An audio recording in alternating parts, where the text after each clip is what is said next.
Hello students, this is Mr. Damiani and today we are going to be looking at lesson 3.7 in the Go Math workbook. It is located on page 177, so make sure we have everything set and ready to go. The topic for today's lesson is rational numbers and the coordinate plane.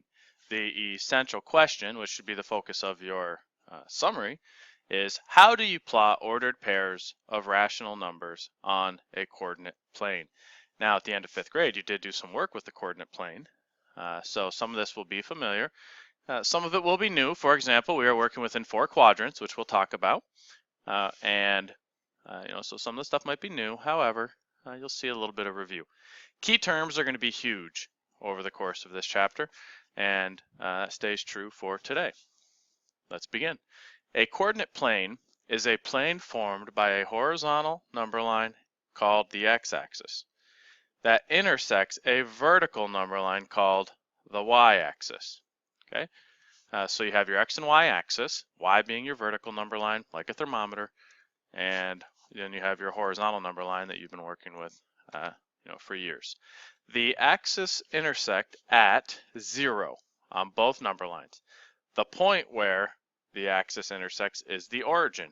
This is also the point that you begin your movement on the coordinate plane every time when you are graphing points. Great point to make for the summary. Moving on. An ordered pair is a pair of numbers such as 3, 2 that can be used to locate a point on the coordinate plane. The first is the x-coordinate. So the 3 here is your x-coordinate, and the 2 here is going to be your y-coordinate. All right. The x-coordinate tells the distance to move left or right from the origin. You always travel in your x direction first on the coordinate plane. The second number is the y-coordinate, and it tells you the distance to move up or down from the origin. The ordered pair for the origin is 0, 0. And you can see this information all located on your diagram to the right here. You have your x and y axis, you have your origin, you have an ordered pair that has been graphed. You notice they travel to the right first and then up, moving your x first and then your y. All right, so that's what we're going to do, practice graphing points. Let's get to the unlock the problem. A screen in a video game shows a coordinate plane. The points P, Q, R, and S represent the treasure chests. Write the ordered pair for each treasure chest location. All right, so let's go to our blue box here. If a point is to the left of the y-axis, is its x-coordinate positive or negative? All right, so if it's to the left of 0, or to the left of the y-axis, then its x-coordinate would always be negative. All right, so if you travel left of that y-axis, you are with your negative values. All right, let's begin graphing our points. Find the coordinates of each point. To find the coordinates of point P, start at the origin. So we're going to start at the origin here. Let me get my red marker up. We're going to start at the origin here. And if we're going to travel to P, we're going to count how many spaces to the left we go. 1, 2. That means we travel to the left 2 units on the x-axis, which would be a negative 2. Then we are traveling 1, 2, 3 spaces up, which would be a positive 3. So point P is located at negative 2, positive 3. All right, we're going to go ahead and scroll up here so we can see our diagram. Now let's find point Q here. Point Q is going to be located in that third quadrant. So if we're going to map out our steps here, then we are traveling 1, 2, 3, so a negative 3 in the x direction. And we're going down 1, 2, 3, so we are traveling negative 3 in the y direction as well. All right, so go ahead and try to graph the point R and point S. All right, so I try to get the ordered pair for point R and point S. All right, so point R is located at 4, 3. And point S, which might have been a little bit tricky for you, you'll notice we did not travel any direction in the x direction, so that gets a 0. But we did go down 2, 1, 2, so that's going to be a negative 2. All right, excellent. So let's look at the draw conclusions down here for number 1. I think this is going to be an important point. Make a conjecture about the x-coordinate of any point that lies on the y-axis. So create an idea or a piece of information that you could share with somebody that is true about what the x-coordinate is for any point that lies on the y-axis. So any point here that lies on the y-axis is going to have an x value of 0. All right, so the x value will always be 0. Done. All right, get that written in and go ahead and turn to the next page. All right, so now we're looking at graph and label the point on the coordinate plane. However, when you look at point A in this example, you're going to notice that we have some rational numbers and we're not dealing with whole numbers. I have a whole x value of a positive 2, but then my y value here is that negative 1/2. So we're going to have to really pay attention to how we're moving on that grid over here. So let's start at the origin, and we're going to move 2 spaces or 2 units to the right. So 1, 2. Oh, wait a second.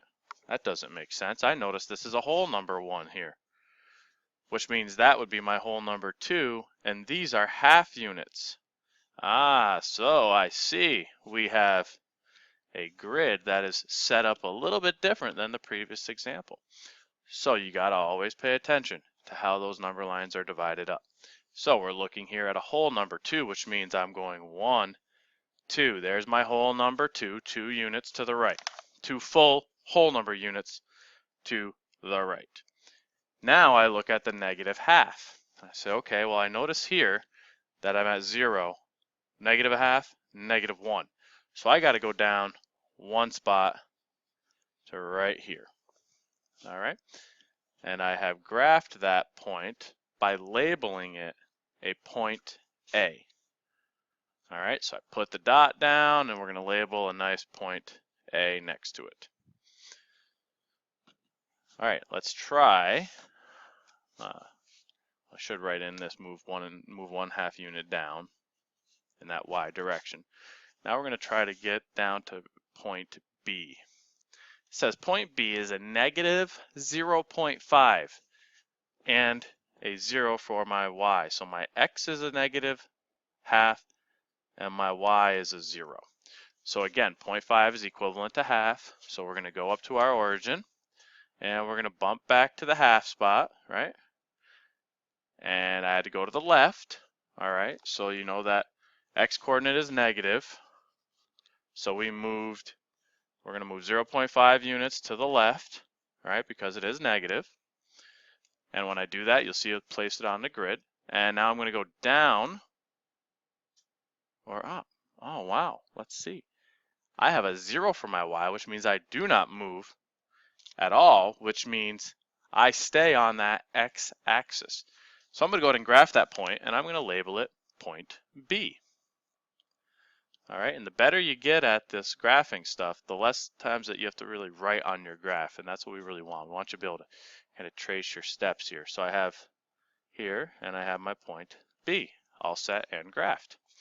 All right, so let's go ahead and look at point C now.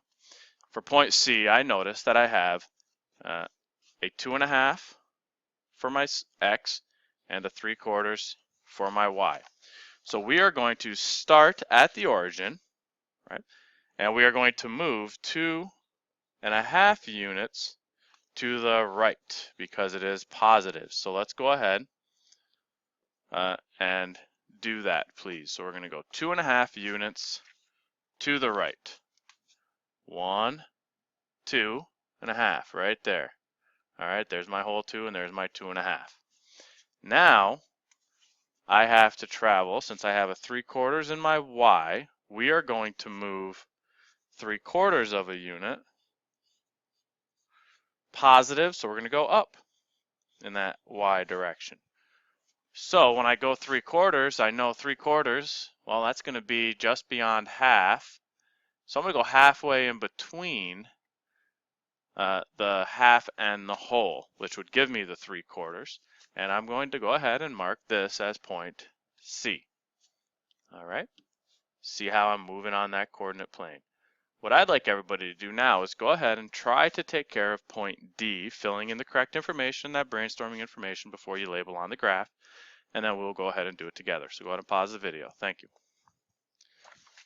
All right, thanks for taking time to pause the video. If you looked at the point, you'll notice that your, get my marker ready, your X is negative and your Y is negative. So I'm going to be traveling left and down. So we are going to move 1.25, which is 1 1/4 units to the left on our grid. And then we're going to move 1.75 or 1 3/4 units down on our grid. And remember, we're practicing this fraction fluency and decimal fluency in RTI class, and you know that's one of the reasons why you want to see 0.25 as a quarter and 7.5 as a 3/4.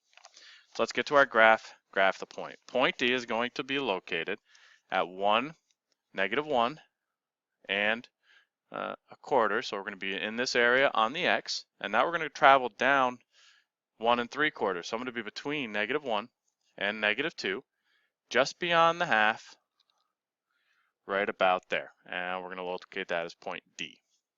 All right, so hopefully you got that to match up.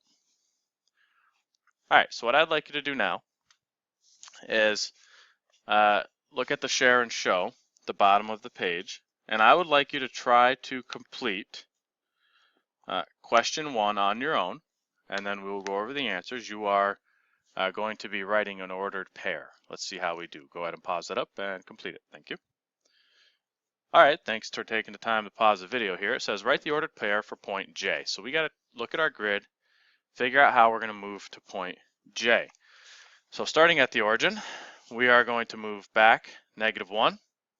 -2 gets me to the whole number, but I'm halfway between. So we're going to call that -1 1/2. So we're moving 1 1/2 spaces to the left. All right. And we are going to move 1 whole, 2 whole, and 1/2 up. So that's 2 1/2 up.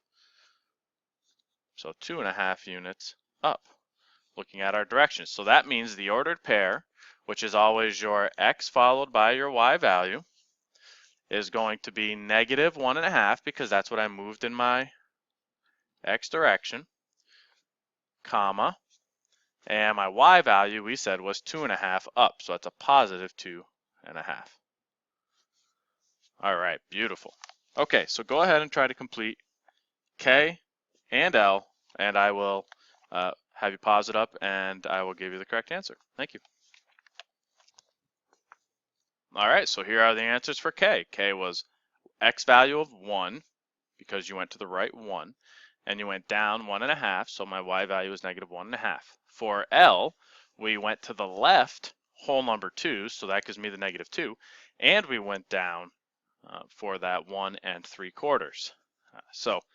All right, that is the task for lesson 3.7. We are graphing points on a coordinate plane, not just dealing with whole numbers, but fractions and decimals. And I just want to remind everybody that your summary should include a ton of key terms, sorry about that one, located on this page, and really describing how to move on the coordinate plane, starting at the origin, sliding in the X first, then the Y. Get these definitions down. Don't just copy it word for word from the book, but truly, get these definitions down. Show us an understanding of how to move on a coordinate plane, and write a great question. All right, thanks for taking the time to watch the video. I hope everybody has a fantastic evening, and we look forward to working on this in class tomorrow. Goodbye.